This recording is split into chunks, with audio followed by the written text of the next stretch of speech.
जय हिंद all my dear students. आपका स्वागत है और मैं आशा करता हूँ आप कुछ नया सीख रहे होंगे और इस वीडियो को ज़्यादा से ज़्यादा आप क्या करोगे, लाइक और शेयर करोगे। ड्यू सम रीजंस मुझे पता है बच्चे नहीं देख रहे हैं अभी वीडियोस ज़्यादा, क्योंकि उनके एग्ज़ाम चल रहे हैं, 11th 12th और 10th के भी एग्ज़ाम्स चल रहे हैं।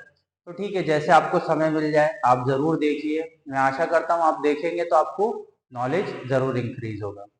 मुझसे कुछ नए स्टूडेंट भी जुड़ते हैं और उनके कुछ डाउट्स रहते हैं रिलेटेड ग्रेजुएशन लेवल एग्जाम और 12th base exam like NDA. ठीक है, तो डिफेंस एग्जाम की तैयारी मैं रोज खुद मंडे टू सैटरडे करा रहा हूँ और मैं आशा करता हूँ कि आपको क्या करना है क्या नहीं करना है उसका पूरा डिस्कशन हम लेंगे। उसके बाद करंट अफेयर स्टार्ट करेंगे। It's my NDA defence exam by Rohit sir. सिर्फ एनडीए के लिए नहीं होता है, आप अगर अच्छे से समझोगे और क्वेश्चन पेपर प्रीवियस ईयर उठा के देखोगे तो आपको पता चलेगा करंट अफेयर में आईएएस लेवल तक का अटेम्प्ट कर रहा हूं।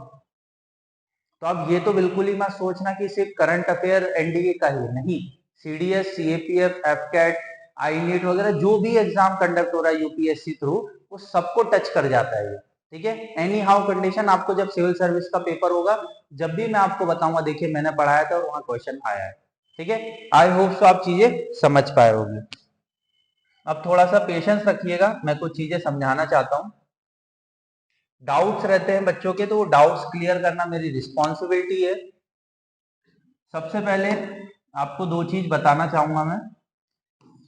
आपको ये जो ग्रुप है हमारा, इसको ज्वाइन करना है। ठीक है, ओपला डिफेंस को ज्वाइन करना है। दूसरा, ये मेरा व्हाट्सएप नंबर है, आप इसको ज्वाइन कर लेंगे, जिसकी वजह से आपको कोई भी डाउट हो पर्सनली मुझसे मैसेज कर सकते हैं। अब आ जाते हैं एनडीए, ये 12th के बाद होता है। और दूसरी तरफ आ जाते हैं आपका सीडीएस, एफकैट, उसके बाद आपका आ जाता है सीएपीएफ, उसके बाद आता है I NET, Indian naval interest test होता है। ठीक है, तो इस लेवल पे एग्जाम्स होते हैं, डिफेंस के एग्जाम से था, मैं डिफेंस की बात कर रहा हूँ, बाकी अदर रिलेटेड मैं बात नहीं कर रहा हूँ। तो आपको समझना पड़ेगा ये आफ्टर द ग्रेजुएशन है। ठीक है, ये आफ्टर द ग्रेजुएशन है। तो आपको क्या समझना है कि 12th NDA plus CDS, AFCAT, CAPF, I NET, और अभी एक और एग्जाम कंडक्ट होता है आईसीजी का, जो कि मैंने जब दिया था 2018 की बात है, 18-19 में दिया था मैंने। उस समय एग्जाम कंडक्ट नहीं होता था, वहां एफएसबी होता था, एफएसबी और क्या कहते हैं पीएसबी, प्रीलियम सिलेक्शन बोर्ड और final selection board. Final selection board basically आपका कहाँ होता था, नोएडा में होता था, जनरली नोएडा में ही होता था। और जो पीएसबी है वो रीजनल हेडक्वार्टर्स में होता था। तो I have also crack this exam. ठीक है, तो मैं आपसे बात करना चाहूंगा। कल मतलब ऐसा है कि बहुत सारे बच्चे जो प्रॉपर अवेयर नहीं हो पाते डिफेंस के लिए, तो इस वजह से उनके लिए बता रहा हूं मैं। देखिए, ये कोई भी एग्जाम आप दे रहे हो, अगर आप साइंस से करते हो तो बेनिफिट होगा। क्यों बेनिफिट होगा? देखिए, साइंस अगर आपका 12 से हुआ है प्लस 60% मार्क्स है फिजिक्स और मैथ्स में, तो बेनिफिट ये सब में भी होगा। क्यों होगा? देखिए, आपने जब एनडीए का साइंस पढ़ लिया है तो बेसिकली सीडीएस में भी 30 टू 40 क्वेश्चंस का साइंस का वेटेज रहता है, सीएपीएफ में भी रहता है। ठीक है, तो आपको समझना पड़ेगा। और देखिए, एफकैट, आई नीट और आईसीजी, इनका जो एग्जाम का लेवल है वो थोड़ा सा लो रहता है, आपको समझना पड़ेगा। लो रहता है, थोड़ा सा लो रहता है। मैं ये नहीं बोल रहा हूं कि easy, I am not talking about the easy, मैं इजी की बात ही नहीं कर रहा हूं। देखिए, आई नेट में टोटल 100 क्वेश्चन रहते हैं और 4 मार्क्स का एक क्वेश्चन रहता है, तो अप्रोक्सीमेटली 400 मार्क्स का हो गया I NET, Indian naval interest test. ठीक है, वैकेंसीज भी बहुत कम रहती है, तो टफ हो जाता है एसएसबी। दूसरा, एफकेट जो होता है, एफकेट के अंदर एयरफोर्स कॉमन एडमिशन टेस्ट, इसके अंदर बेसिकली आपके 100 क्वेश्चन रहेंगे और 3 मार्क्स के लिए, तो 300 का हो गया। सीडीएस बेसिकली 300 मार्क्स का होता है, आईएमए मिला के, जो आईएमए देना चाहता है। इसमें भी 4 कैटेगरीज होती है सीडीएस में, जैसे कि सबसे पहले आपका ओटीए, आईएमए और AFSB, Indian air force selection board, और उसके बाद इंडियन नेवल एकेडमी। तो 4 इसके अंदर होता है, तो 300 मार्क्स का होता है। 100 मार्क्स का इंग्लिश आराम से सुनते रहिए। 100 मार्क्स का जीएस और 100 मार्क्स का आपका मैथ्स होता है, तो ये 300 मार्क्स। मैं आपको फिर बोल रहा हूं, इसका लेवल यूपीएससी बना रहा है पेपर, तो जाहिर सी बात है यूपीएससी लेवल टफ रखता है एज कंपेरिजन टू एफकेट और आईनेट और आईसीजी। ठीक है, अब आ जाते हैं सीएपीएफ में। सीएपीएफ में 125 क्वेश्चन होते हैं, एक क्वेश्चन 2 मार्क्स का, तो 250 नंबर का। ये फर्स्ट पेपर हुआ, ये प्री की बात हो रही है। ठीक है, उसके बाद आपका आता है 200 मार्क्स का मीन्स टाइप क्वेश्चन होते हैं, इसके अंदर आपको लिखना पड़ता है, तो इट्स अ डिफिकल्ट पार्ट। ठीक है, इट्स अ डिफिकल्ट पार्ट। आप अगर सीडीएस की तैयारी कर रहे हो तो श्योर नहीं हो कि सीएपीएफ निकाल दोगे, क्योंकि मेंस पार्ट भी लिखना है आपको 200 मार्क्स का। उसके बाद आ जाते हैं, देखिए मैंने लो क्यों बोला, ये देखिए आफ्टर द ग्रेजुएशन है, और जो भी एग्जाम यूपीएससी कंडक्ट कर रहा है आपको समझना पड़ेगा उसका लेवल थोड़ा सा हाई होता ही है। अगर यूपीएससी ग्रुप बी का भी एग्जाम कंडक्ट करता है, जैसे कि ईपीएफओ, एईओ, एओ और एईओ, ठीक है, इंफोर्समेंट ऑफिसर और अकाउंट ऑफिसर का एग्जाम, ये ग्रुप बी का एग्जाम है, बट इसका लेवल आप कभी देखना 2022-23 के अंदर हुआ था, उसका लेवल आप उठा के देखोगे आपसे सॉल्व भी नहीं होंगे। ठीक है, तो मैं मान के चलता हूं, देखो यूपीएससी का जो लेवल है वो हाई रहता है। तो यूपीएससी जनरली कौन कौन से एग्जाम कंडक्ट कर रही है, आपका सीडीएस, सीएपीएफ, उसके बाद एनडीए। ठीक है, तो ये सब एग्जाम कौन कंडक्ट कर रहा है, आपका यूपीएससी, तो ये इनका लेवल बहुत थोड़ा सा अप रहता है। ठीक है, बट आप जब बात करेंगे एफकेट का, आईनेट का और आईसीजी का, इंडियन कोस्ट गार्ड का, तो मैं लिटरली बोल रहा हूं बहुत इजी नहीं बोल सकते, बट हाँ इतना भी डिफिकल्ट नहीं है कि आप उसको निकाल ना सको। ठीक है, तो आई एम श्योर डैम कि यू विल बी अंडरस्टैंड, और ये आफ्टर द ग्रेजुएशन होता है। देखिए एनडीए आप 19.5 तक दे सकते हो, मतलब आप लास्ट 18 साल तक की उम्र में आप फॉर्म भर सकते हो। ठीक है, और ये सब एग्जाम आप 24 तक दे सकते हो।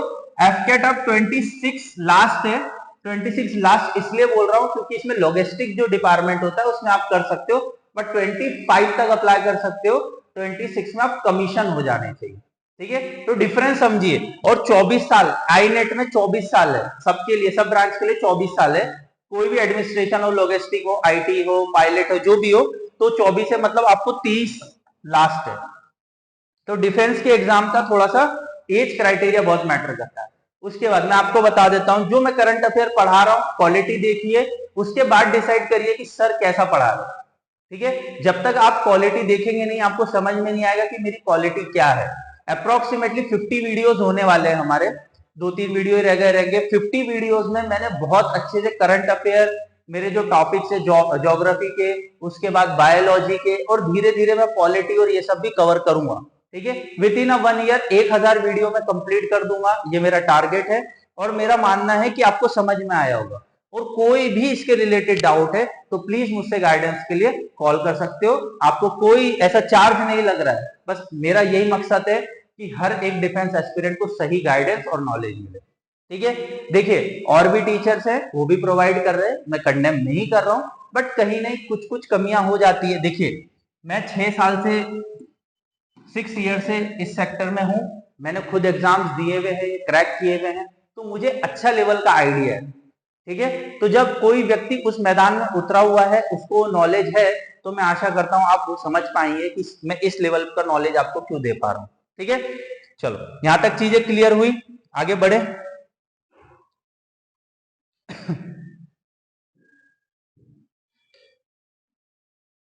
It's my detail, my name is Rohit रानवे, experience 6+ year, geography history polity में पढ़ा रहा हूँ, और देख सकते हैं यूपीएससी, सीडीएस, सीएपीएफ, एफकेट, आईसीजी जैसे एग्जाम मैंने खुद दिए। And it's my WhatsApp number, you also message and contact with me. It's my Telegram group, you also can join my Telegram group to more updates of, and also do, you are not find this Telegram group, can type Opla Defense, you can easily connect, and also there will be a daily quizzes to understand how the level will be touched in UPSC. Okay, I hope so you will be understand. देखिए आज का current affair, 11th edition of Indian Kyrgyzstan joint military exercise Khanjar. Khanjar basically Indian और Kyrgyzstan के बीच में होती है। खंजर exercise याद रख लेना है। खंजर एक्सरसाइज इंडिया और किर्गिस्तान के, ये हमारे नॉर्थन साइड में कंट्री है, नॉर्थ वेस्ट में बोल सकते हैं, कजाकिस्तान के ऊपर वाला रीजन। ठीक है, तो ये 11th एडिशन था। ठीक है, ज्वाइंट मिलिट्री एक्सरसाइज कब हुई थी? जनवरी 22 को। ये नहीं पूछेगा कहां हुई थी? हिमाचल प्रदेश में। ठीक है, खंजर इज एनुअल ज्वाइंट मिलिट्री, मतलब हर साल होती है। कंडक्ट अल्टरनेटिव इन 2 कंट्रीज, मतलब कभी हमारे इंडिया में हो गई और कभी किर्गिस्तान के अंदर हो गई। ठीक है, between the 2 countries. The current edition is being organised special force training school in Balkhol, Himachal Pradesh. ठीक है, 11 दिन ये एक्सरसाइज चली है। तो इससे क्या पता चलता है? ये ड्रिल्स करते हैं, ऑपरेशन कंडक्ट करते हैं, कुछ आपदा आ जाए तो टैकल करने के लिए, कभी वर्ल्ड में कुछ ऐसी सिचुएशंस आ जाए, उस वजह से ये लोग ज्वाइंट ऑर्गेनाइजेशन के थ्रू ये काम करते हैं, जिससे इनकी जो स्ट्रेंथ है वो एक दूसरे शेयर करते हैं। Mountain warfare, enhancing the mountain warfare, क्योंकि दोनों कंट्री के पास माउंटेन्स है, इंडिया के पास भी और किर्गिस्तान के पास भी है। Priority to both Indian Kyrgyzstan due to terrain and persistent terrorism concern। देखिए, आज दुनिया के नक्शे में टेररिज्म बहुत बड़ा क्वेश्चन मार्क उठा देता है। क्यों? क्योंकि टेररिज्म कहीं ना कहीं क्या कर रहा है? हमारे देश को या वर्ल्ड में हर कंट्री को थ्रेट कर रहा है, और टेररिज्म को हमको खत्म करना है any how. Mountain passes also strategic vital. The Khanjar exercise develops specialized skill like scaling cliffs and surviving tough condition, crucial secure border। हमारा जो सियाचिन है, सियाचिन ग्लेशियर भाई, यहाँ तो -45 डिग्री टेम्परेचर होता है, तो हम वहां भी सरवाइव कर जाते हैं, तो इंडिया की तो बात ही छोड़ो। ठीक है, कुछ फोटोज दिखाना चाहूंगा। ये किर्गिस्तान के छोटे छोटे लोग, और ये हमारी स्पेशल फोर्सेज है, बलिदान का बैच लगाए हुए। ठीक है, तो आशा करता हूं कि आप समझ में आ रहे हो। देखिए, हमारी AK-47 अलग ही चमकती है हर जगह। ठीक है, और स्पेशल फोर्स बलिदान का जो मोटिव रहा है वो हमेशा कर्तव्य रहना है। ठीक है, आगे बढ़े। एक एक्सरसाइज आपको और बता देना चाहता हूं मैं। चाइना के साथ भी होती है, बांग्लादेश के साथ भी होती है, श्रीलंका के साथ भी होती है जनरली। और जैसे सूर्य किरण, ये नेपाल के साथ होती है। हैंड इन हैंड, ये किसके साथ होती है? हैंड इन हैंड आपके चाइना के साथ होती है। ठीक है, पाकिस्तान के साथ हमारी कोई मिलिट्री एक्सरसाइज नहीं कंडक्ट होती। ठीक है, स्लिनिक्स, ये नेवी की थ्रू होती है, तो ये श्रीलंका के साथ होती है। ठीक है, ये नेवी कंडक्ट करती है। तो आई होप आपको चीजें क्लियर हो रही होगी, आपको याद करना है, और मैं आपको भविष्य में और भी सारी चीजें कंडक्ट करते हैं जो भी वो बता दूंगा। चलो, प्रधानमंत्री सूर्योदय योजना। ठीक है, ये इंपॉर्टेंट है, आपको याद रखना है। The Pradhan Mantri Suryoday Yojana aim to rapidly expand the rooftop solar capacity installation in the system of 4 houses. बहुत अच्छी बात है। देखिए, हम ट्रॉपिक ऑफ कैंसर से जो हमारे स्टेट गुजर रहे हैं, और इंडिया भी ट्रॉपिक ऑफ कैंसर का एक पार्ट है, तो हम ये मानते हैं कि सूर्य देव ने हमें बहुत अच्छी सोर्स ऑफ एनर्जी प्रदान करी है, तो हम लोग उसको इलेक्ट्रिसिटी में चेंज कर सकते हैं, और उसके बाद हम अपना जो बिजली का जो खर्चा है वो भी बचा सकते हैं। दूसरी सी जो कोर मिनरल्स है हम उसको भी बचा सकते हैं, जैसे कोल से बिजली बनती है, हाइड्रो इलेक्ट्रिक्स, ये सबसे भी हम सेव कर सकते हैं। It will provide incentive and financially assistance to make affordable, resistant consumer adopt rooftop। Basically government कुछ सब्सिडीज भी प्रोवाइड करता है। अगर 10-5 हजार 20 हजार की सब्सिडी भी दे रहा है तो आपको बेनिफिट ही, आप लगा सकते हो। कितने किलोवाट पे लगाना है वो आप पे डिपेंड करता है। ठीक है, this scheme come after India miss the target of 40 gigawatt rooftop solar capacity by 2020। 2020 तक का इंडिया का टारगेट था 40 गीगावाट का, बट वो नहीं हो पाया। बट हाँ, हम टारगेट रख रहे हैं 2026 तक इट विल बी अचीवेबल। ठीक है, 40 गीगावाट का टारगेट है, हम उसको अचीवेबल कर लेंगे। कब तक? 2026 तक। थोड़ा सा गवर्नमेंट को क्या करना चाहिए, और सब्सिडीज देनी चाहिए और प्रमोट करना चाहिए सोलर पैनल्स को। ठीक है, जिसकी वजह से हर घर में ये लग सकता है, और उससे क्या होगा कि बहुत सारी बेनिफिट्स आप इलेक्ट्रिसिटी के ले सकते हो। चलो, व्हाट आर द बेनिफिट्स? तो बेनिफिट तो बहुत है, और कुछ हम ये भी जानेंगे कि बेनिफिट के साथ साथ और किस तरीके से वर्क करता है। Installation solar rooftop under this scheme will help reduce monthly electricity bill. Guarantee है भाई, मंथली इलेक्ट्रिसिटी बिल कम हो जाएगा। India ambition goal of reaching 500 gigawatt 2030, याद रखना 2030 तक 500 गीगावाट पहुंचना है। अभी तो 40 नहीं पहुंच पाए हम लोग, पर 500 गीगावाट पहुंचना है रिन्यूएबल, पर सिर्फ सोलार से नहीं, सिर्फ हमें सोलार से नहीं पहुंचना है, हमको और किससे पहुंचना है, जैसे विंड हो गया, हाइड्रो इलेक्ट्रिसिटी हो गया, थर्मल इलेक्ट्रिसिटी हो गया, बायोगैस हो गया, तो ये सबको मिला के 500 gigawatt contribute the major share.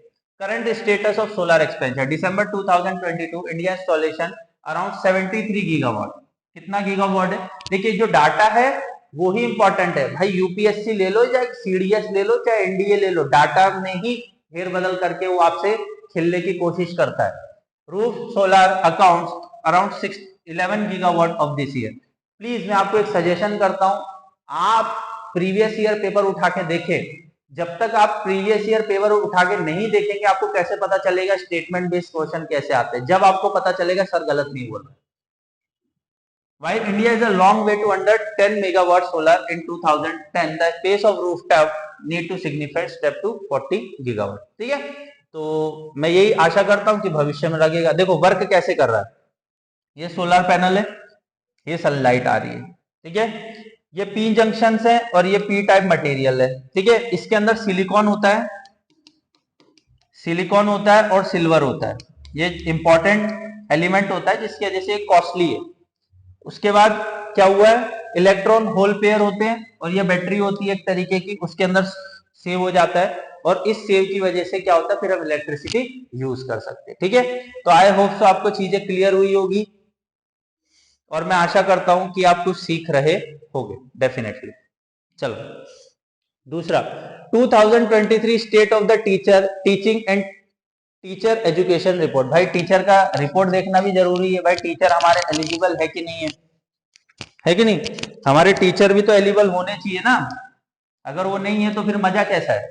देखिए the 2023 state of the teacher teaching and teacher education report 8 state में करी गई है। Questioning for over 6000 teacher principal teacher college and analyse government data on the teacher. देखिए आज भी हमारे जो रिपोर्ट्स है वो ये बताना चाह रही है कि वेल क्वालिफाइड टीचर की कमी है इंडिया के अंदर। टीचर ने अपनी क्वालिफिकेशन कंप्लीट नहीं की होती या तो कोई एग्जाम नहीं दिया होता। आज भी आप प्राइवेट इंस्टीट्यूट में चले जाइए, टीचर्स इतने अच्छे लेवल पे आपको नहीं मिलेंगे, जो कि गवर्नमेंट मतलब सेक्टर्स में टीचर का लेवल अच्छा होता है क्योंकि जनरली उन्हें बीएड एमएड की होती है और उसके बाद उन्हें कंपटीशन एग्जाम क्रैक किया होता है। टीचर टेस्ट एक कंडक्ट होता है जिसे टीचर एलिजिबिलिटी टेस्ट कहा जाता है, तो वो लोग वो कंडक्ट करके आते हैं। पर हमारे प्राइवेट सेक्टर में कोई भी टीचर का कोई क्वालिफिकेशन कोई डेटा वगैरह चेक नहीं होता है, बस एज एक्सपीरियंस उनको रख लिया जाता है। ठीक है, अगर क्वालिटी है टीचर में रखना कोई बुरी बात नहीं, बट एक मिनिमम एजुकेशन क्वालिफिकेशन तो होना चाहिए, आई थिंक सो। ठीक है, inadequate teacher qualification despite certification required only 46% primary teacher possess the diploma mandate to teacher। देखिए बिल्कुल सिर्फ 46% जो फीमेल है उन्हें डिप्लोमा करके रखा है जो टीचिंग होता है प्राइमरी टीचर के लिए। Even among the certified most score lower than the 40 to 45 exam. उनने जनरली 40 to 50% एग्जाम में इतना कम स्कोर किया है। Similarly 32% pass the teacher eligibility test.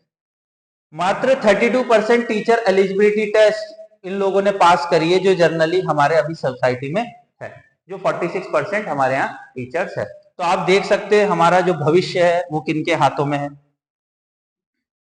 Next, while private school तो और ही माशाल्लाह है।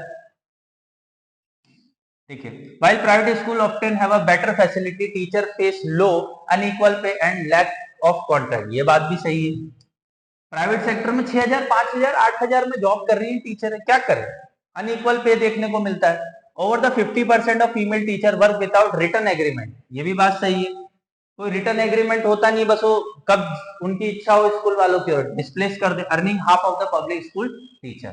ठीक है, द फेमिनाइज्ड वर्क है women far outnumber men in the teaching profession as group forming 70% of the workforce young cohort. This highlight the trend for more entering teacher. मतलब ये बताना चाह रही है कि as men women's are interested in the teaching. And मैं भी जब बच्चों से मिलता हूँ, बहुत सारी बच्चियां होती हैं वो भी बोलती है कि हमें टीचिंग करना है और ये हमारा पैशन है। तो मैं उनको कहता हूँ बेसिक नॉलेज आप कंप्लीट कीजिए, उसके बाद हम आगे देख सकते हैं। मैंडेट स्टूडेंट रेशियो 30:1, मतलब एक टीचर 30 बच्चों को ही पढ़ा सकती, बट अपर एज क्या है, मतलब अपर लिमिट क्या है, 35:1 होना चाहिए, बट ये भी मीट नहीं हो रहा है। कभी कभी देखा जाता है 100 बच्चों को एक ही टीचर पढ़ा, with most teacher handling higher number across the divide class. ये भी बात सही है, 30 से 35 बच्चों के लिए एक टीचर होना चाहिए, बट मैंने बहुत सारे स्कूल देखे 80, 90, 100 बच्चों तो एक ही टीचर होता है। This affect student attention and the engagement. तो टीचर किस किस से कोऑर्डिनेट कर पाएगा, ये अच्छी बात नहीं है। तो मेरा ये मानना है कि टीचर्स और स्टाफ और प्रिंसिपल को भी ये सोचना चाहिए, जो गवर्नमेंट ने क्राइटेरिया रखा है बेटर और बेस्ट एजुकेशन का, वो हम फुलफिल कर पाए। टेक अवे क्या है, the representation emphasized India need for hearing more qualified teachers in sufficient number, young population, alongside addressing contrast disparity, gender imbalance, and resources gap. Public and private system are deliver quality institution.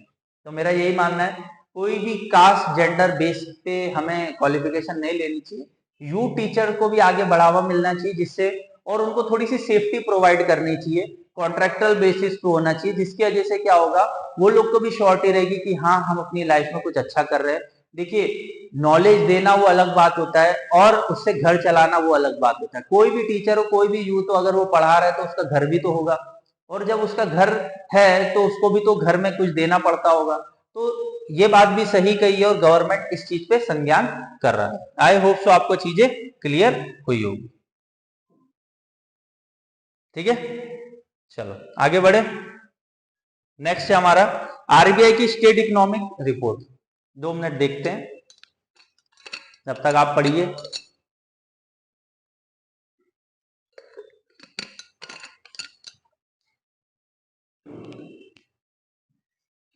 चलो, RBI state of the economy report. RBI ये कह रहा है कि inflation कम नहीं हो रहा है, क्यों कम नहीं हो रहा देखते हैं। अकॉर्डिंग टू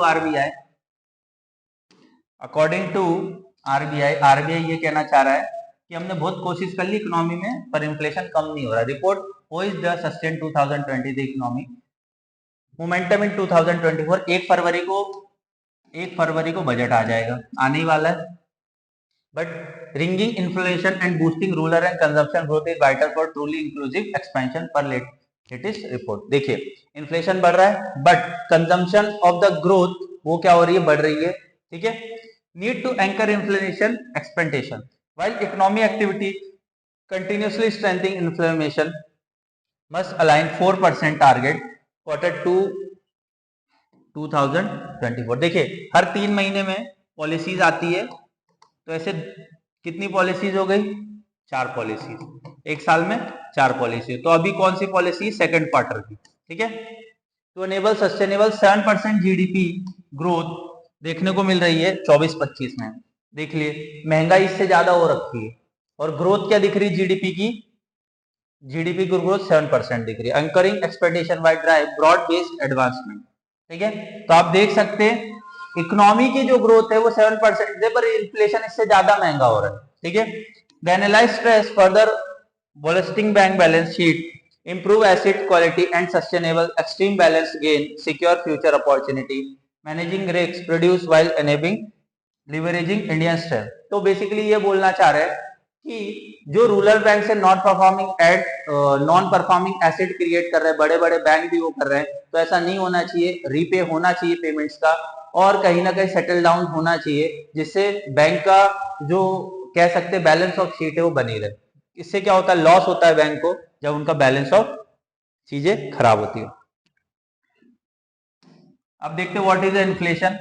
इन्फ्लेशन पे बात करनी है, और बेसिकली विद इंडिया में aiming to expand the manufacturing, make in India. जाहिर सी बात है, मोदी जी चिल्ला चिल्ला के थक गए, make in India, make in India, make in India for the world, implementing nation skills qualification framework of skill wars to standard argument competition block investor। देखिए, मोदी जी तो इतना बोल रहे हैं make in India, make in India, बनाए किसको, तुमको हैं? सुई से लेके हवाई जहाज इंडिया में ही बनाना है, सब बनाना इंडिया में ही है, मतलब पागल ही समझे हो। हर घर रोजगार, कहाँ से रोजगार, वही तो अब आज तक समझ नहीं आया। ठीक है, जॉब देना नहीं है भाई, एएलसी की वैकेंसी आई है, एएलपी की असिस्टेंट लोको पायलट, 5,500 वैकेंसी। अरे बाबा, इतना बड़ा सेक्टर है रेलवे, इतनी बड़ी एम्प्लॉयमेंट जनरेट करता है, और असिस्टेंट लोको पायलट के लिए सिर्फ 5,500 वैकेंसी। अरे थू करो, शर्म कर लो। एक तो इलेक्शन आ रहा, कम से कम उसी बहाने वैकेंसी करी। पिछले साल 2019 में लास्ट टाइम वैकेंसी आई थी, 1.5 लाख वैकेंसी आई थी 2019 में। अभी तक वो ज्वाइनिंग हुआ है कि नहीं वो भी नहीं पता। ठीक है, तो इस तरीके तो रेलवे हरकतें करता है। चलो इन्फ्लेशन क्या है थोड़ा वो देख लेते हैं। इन इकोनॉमी इन्फ्लेशन और less frequent price inflation is a generally rise in the price level of economy over the period of the time. देखिए, कोई वस्तु, एग्जांपल लेता हूं, 2020 में 10 रुपए की थी, ठीक है, और 2024 में ये हो गई 12 रुपए की। तो इससे क्या पता चल रहा है कि इन्फ्लेशन बढ़ गया। 2 साल में 2 रुपए का इन्फ्लेशन बढ़ गया, 4 साल में 2 रुपए का इन्फ्लेशन बढ़ गया। एग्जाम्पल दे रहा हूं मैं, तो इसी को बोलते हैं महंगाई। आज से 10 साल पहले जो चीज 10 रुपए की मिलती थी, आज वही चीज 20 रुपए की हो गई है, इसी को बोलते हैं इन्फ्लेशन। समय के साथ इन्फ्लेशन बढ़ता है, बट हाँ, मुद्दा ये इन्फ्लेशन ही बढ़ता है, इनकम नहीं बढ़ता है हमारे। मुद्दा यही है, आज भी चौकीदार 15,000 में 12,000 में जॉब कर रहा है। ठीक है, when the general price level rise each unit of currency by fewer goods and services, consequently inflation reflect the reduction in purchasing power per unit of the money। अगर इन्फ्लेशन बढ़ेगा तो परचेसिंग पावर कम होगी, ये भी बात सही है। अगर इन्फ्लेशन बढ़ेगा तो परचेसिंग पावर कम होनी है, सॉरी, परचेसिंग पावर क्या होनी है, कम होनी है। और परचेसिंग पावर कम क्यों होगी, क्योंकि इन्फ्लेशन के हिसाब से आपकी ग्रोथ तो हो ही नहीं रही है। अगर देखिए, समझाना चाहूंगा मैं, अगर इन्फ्लेशन मार्केट में 8% से मान के चलते एजम्पशन, और इनकम का जो ग्रोथ है वो बेसिकली 12% से हो रहा है, तो आप मैनेज कर लोगे, कोई दिक्कत नहीं, 4% आप सेव कर भी लोगे। पर मुद्दा है, जब इन्फ्लेशन 8% से बढ़ रहा है और इनकम का जो सोर्स है वो 5% से बढ़ रहा है, तो आप कैसे मैनेज करोगे? 3% के तो लॉस में चल रहे हो ना आप। तो इन्फ्लेशन को मैनेज करना सबसे बड़ी बात है। A loss of real value in the medium exchange and unit account with in the economy. RBI inflation target 4%, plus minus रहना चाहिए, 6% से ज्यादा नहीं होना चाहिए। बट नेक्स्ट 5 ईयर, 21 से 25 साल ये टारगेट रखा है, टारगेट ही है और कुछ नहीं है। India retail inflation once again increase 6.52% in January 2023। देख सकते हैं हम, अप्रोक्स 7% का इन्फ्लेशन चल रहा है फूड में। Higher price of cereals and the product, जाहिर सी बात है, दाल गेहूं चावल के इतने महंगे दाम हो रखे हैं। दो तरीके के इन्फ्लेशन होते हैं, कंबाइंड प्राइस इंडेक्स, ठीक है, सीपीआई जिसे बोला जाता है, और एक आता है WPI, whole price index, wholesale price index. ठीक है, उस पर हम देखेंगे। कंबाइंड प्राइस इंडेक्स का जो रिड्यूस है वो 5.7% से हुआ है 2022 में, और कंबाइंड फूड प्राइस इन्फ्लेशन 5.94% से हुआ है। आप आरबीआई का एग्जाम नहीं दे रहे हो तो आपसे ये डाटा कोई नहीं पूछने वाला, डिफेंस के एग्जाम में ये सब डाटा नहीं पूछता है। ठीक है, बस ये पूछेगा मॉनेटरी पॉलिसी कौन बनाता है, कैसे बनाता है। एनडीएम तो इकोनॉमी है ही नहीं, जनरली पूछ पूछ के भी पूछ देगा। तो आरबीआई कैसी बॉडी है, आरबीआई कहां से पैदा हुआ, आरबीआई कहां है, कैसा है, उसकी कुछ है क्या वैल्यू, बस उससे ज्यादा एनडीएम है। हाँ, सीडीएस में पूछता है, सीडीएस और सीएपीएफ में 10 क्वेश्चन मान के चलो इकोनॉमी से आएंगे, बट बेसिक इकोनॉमी से आते हैं। 11th 12th की आप बुक कर लोगे इकोनॉमी की, sufficient, 10th 11th 12th sufficient. हाँ, अब रमेश सिंह करने मत बैठ जाना, ठीक है, रमेश सिंह करने मत बैठ जाना सीडीएस और सीएपीएफ वालों। क्यों? क्योंकि बेटा वो सिविल सर्विस के लिए थोड़ा इकोनॉमिकल लेवल है, ठीक है, इस वजह से। आगे बढ़े, डब्ल्यूपीआई एंड सीपीआई, अब स्क्रीनशॉट ले लीजिए, और स्क्रीनशॉट लेके आप इसको क्या कर सकते हैं, पढ़ सकते हैं, ज्यादा कुछ है नहीं। WPI wholesale price index है, और कंज्यूमर प्राइस इंडेक्स सीपीआई। ठीक है, चलो आगे बढ़े। एक और स्कीम है हमारे पास, 10th एडिशन ऑफ सागर परिक्रमा। सागर परिक्रमा जो स्कीम है ये बेसिकली गवर्नमेंट की फिशरीज सेक्टर में डेवलप करने की है।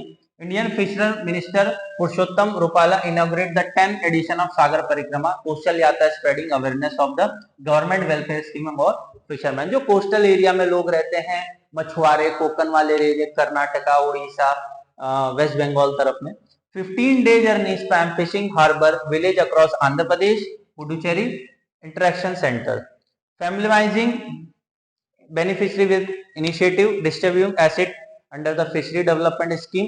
किसान क्रेडिट कार्ड बहुत न्यूज में रहता है, तो याद रखना है कि जो फिशरी सेक्टर में है उनको भी एक क्रेडिट कार्ड मिला जाएगा। 10,000 से 15,000 तक का आपको लोन दिया जाता है। आप कुछ स्टार्ट करना चाहते हो तो आपको रीपे करना पड़ता है, बहुत कम इंटरेस्ट है।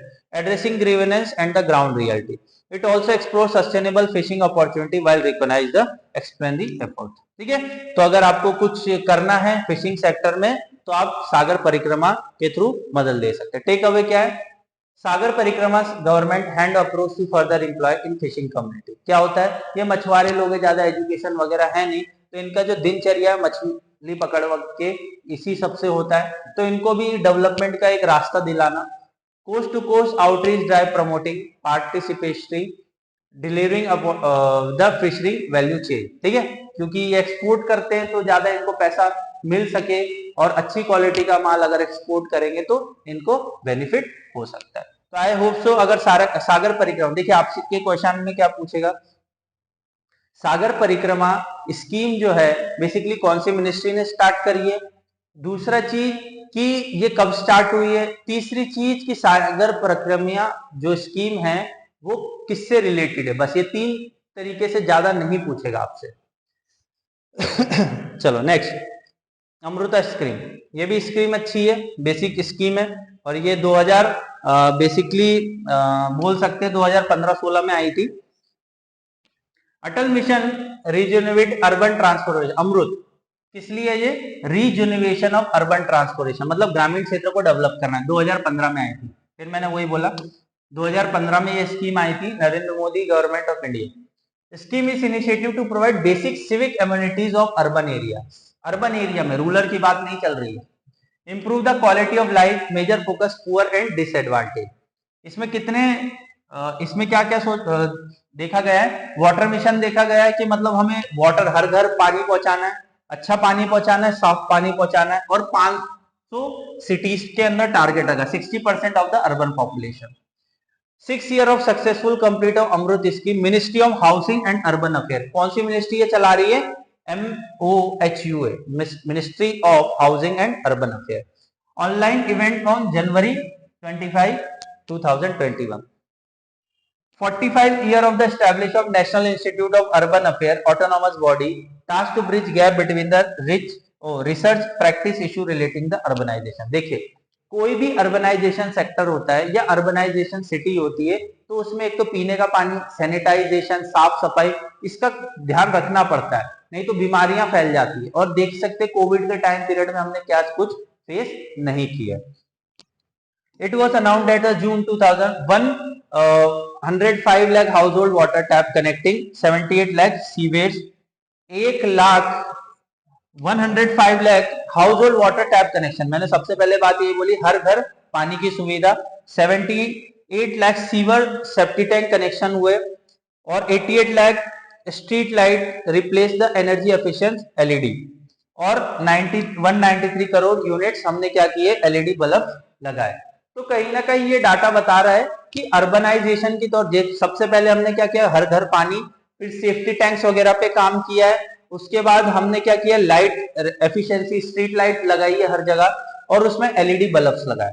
तो अमृत स्कीम में अर्बनाइजेशन के जो चल रहे हैं नुस्खे बेनिफिट है।